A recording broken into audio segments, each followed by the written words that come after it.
मारो दे पानी ना छोड़ दो का की गाय जो नहीं सही पानी हालत खराब हो गई हो सारो का की ठीक नहीं मारो की पानी में मैं तो दे हालत खराब हो गई ने फिर ने इधर मुड़ा हुआ तो नहीं आटे पर बाटन चला तो दिन कोई मार गया आगे वहां भी जाए कितने काम कर रहे हैं थोड़ी चाहिए आपको पका बदे खांसी की थोड़ी बोलना लेगा यहां पेड़ के ऊपर वो बोले ना हां मेरे को लगा रहा है नाम दूर दबाना है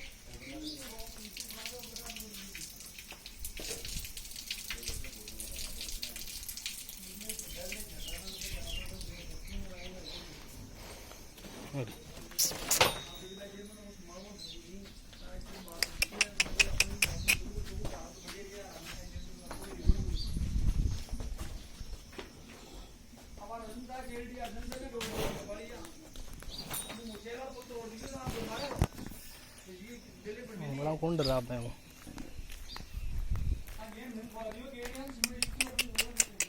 उठे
ओ मड़ो ये भाई केड़ो तो कहीं आंखें मांगे दे तगड़ी है शानदार हो दे पाड़ ले होनो इन पाड़ा का यार मैं तो दिन जानो तो हम पूरी तो गाड़ी में जाम लेना एक काम करें थोड़ी खुराक दिखा दें